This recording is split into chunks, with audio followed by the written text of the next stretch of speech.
अखिलेश जी, आप सरकार को $1 मिलियन की मांग पर घेर रहे हैं, क्या कहना है? मुख्यमंत्री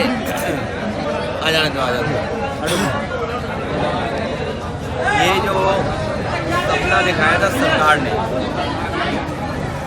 कि अर्थव्यवस्था को $1 ट्रिलियन पहुंचा देंगे, लेकिन बात तो अमेरिका से खुल गई कि 21 बिलियन का जाने कहाँ खेल हो गया।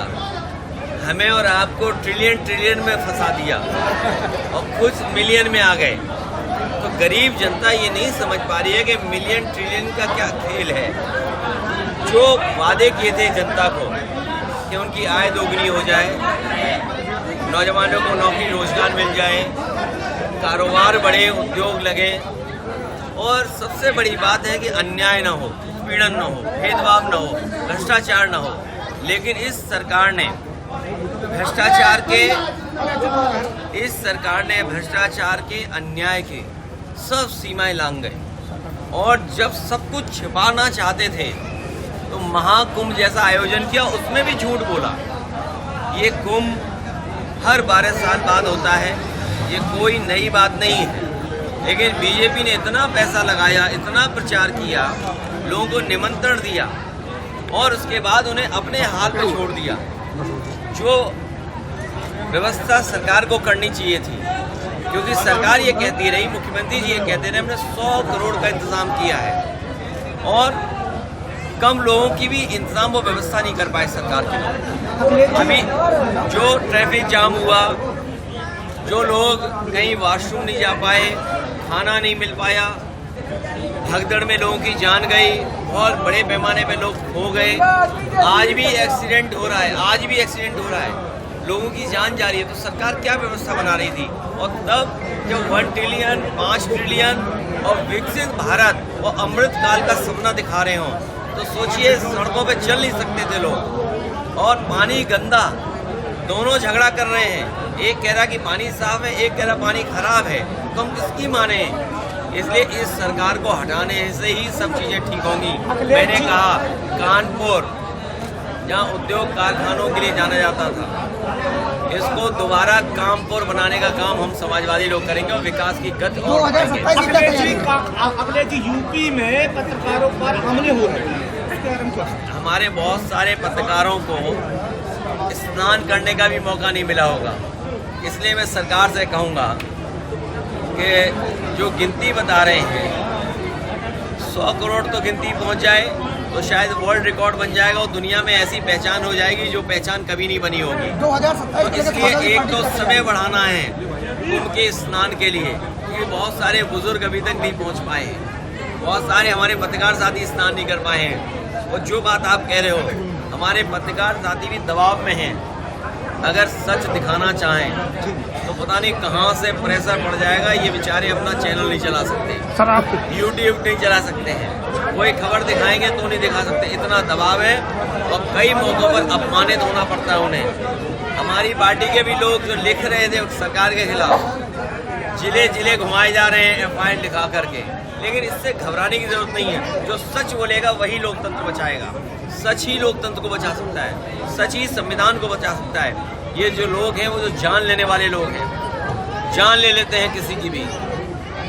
अखिलेश जी, संजय निषाद की पार्टी के कार्यकर्ता धर्मात्मा निषाद की आत्महत्या के प्रकरण में सोशल मीडिया पे एक कमेंट भी आया, जिस कमेंट पे संजय निषाद जी ने अपनी सफाई भी दी। देखिए, वो जो कार्यकर्ता आत्महत्या जिसने की है और जो कुछ उसने लिखा है, सरकार को संज्ञान लेकर के जिन लोगों के नाम है उनको जेल भेज देना चाहिए। आखिर सरकार कब संज्ञान में लेगी चीज़ों को? जो चीज़ सामने दिखाई दे रही है, संज्ञान में क्यों नहीं सरकार ले रही है? सरकार को स्वयं संज्ञान लेकर के उनके खिलाफ कार्रवाई कर करके जेल भेज देना चाहिए। स्पोर्ट्स में आप बड़ा रुचि रखते हैं, ये सरकार का जांच का विषय है कि किसके नाम आ रहे हैं, लेकिन अगर आत्महत्या की है, नाम है, तो कानून ही कुछ कहता है, कानून से चलेगा, प्रदेश के नहीं चलेगा। कानून अगर कुछ कहता है तो कानून का पालन हो। स्पोर्ट्स में आप बड़ा रुचि रखते हैं, आज स्पोर्ट्स में आप रुचि रखते हैं, आज इंडिया पाकिस्तान का मैच है, कैसे देख रहे हैं? देखिए, हम तो रुचि कम रखते हैं। हम तो अपने योगी मुख्यमंत्री जी को क्रिकेट खेलते हुए देखते हैं, जो 3 टप्पे के बाद शॉट मार पाते हैं। हॉकी खेलते देखते हैं, एक बार पूरी हवा में हॉकी निकल जाती है, तब दोबारा हवा में हॉकी मारते हैं। जहाँ तक खेल है, खेल भावना से खेला जाए। किसी भी देश के बीच में खेल हो तो खेल भावना तक सीमित रहना चाहिए। उस खेल के इमोशन को दूसरे इमोशन में नहीं बदलना चाहिए। अखिलेश जी, संजय निषाद ने किसी का नाम तो नहीं लिया, लेकिन उनके द्वारा कहा गया कि ये विरोधियों का षड्यंत्र है। मुझे किसी के नाम का सवाल नहीं है। अगर आत्महत्या हुई है, सबसे करीबी उनका कार्यकर्ता था, सबसे करीब किसी के साथ रहता था, अगर वो बात आई है सामने तो सरकार स्वयं संज्ञान में ले, कानून है, उसके खिलाफ कार्रवाई करे। दिल्ली चुनाव के बाद क्या तैयारी है और दिल्ली चुनाव के निष्पक्ष चुनाव कराता है? देखिए, 27 में सरकार बनने जा रही है समाजवादियों की।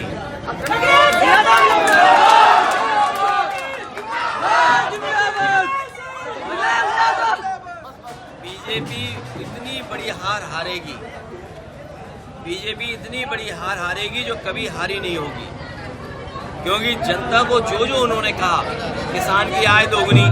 अभी सुनने में आया है कि मुख्यमंत्री जी वहाँ बैठे, यूनिकॉर्न की कोई मीटिंग हो रही है आगरा में, यूनिकॉर्न की कोई बैठक हो रही है आगरा में। अब सोचिए, जो लोग कहते थे 40 लाख करोड़ रुपए हम इन्वेस्टमेंट लाएंगे, वो आज भी बैठक कर रहे हैं। सोचिए, आज भी MOU दर्ज करा रहे हैं। और जो सड़कों पे 2 सींग वाले घूम रहे हैं, इनका क्या करोगे आप?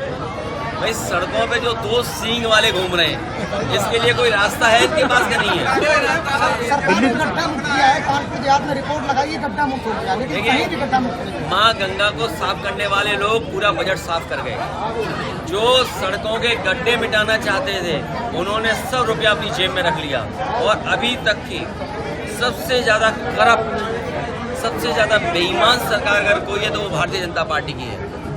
और आखिरी में मैं कहना चाहता हूँ कि भारतीय जनता पार्टी के लोग भी जान गए हैं कि भारतीय जनता पार्टी भी उनकी सगी नहीं रही है।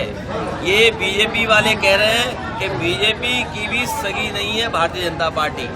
दिल्ली चुनाव के बाद अखिलेश जी, आपने एक ट्विटर पे वीडियो ट्वीट किया है जिसमें एक तरफ मोदी जी है, दूसरी तरफ योगी जी। इस पर विस्तार से क्या कहेंगे? इसमें क्या खराब बात है? अरे भाई, एक कोई कह रहा है कि उर्दू सीखो, उर्दू हमारे संस्कृति की भाषा है, उर्दू हमारे भाईचारे की भाषा है, उर्दू हमारी सद्भावना की भाषा है। दूसरी तरफ मुख्यमंत्री जी उर्दू हटाने के लिए उर्दू में बोल रहे हैं। और ये उर्दू में इसलिए इस तरह का व्यवहार किया क्योंकि अपने कुंभ की नाकामी छिपाना चाहते थे।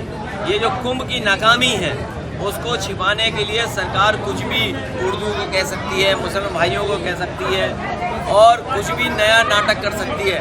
सवाल तो ये है कि ये ट्रिलियन डॉलर वाले मिलियन कहाँ ले गए, ये बता दें।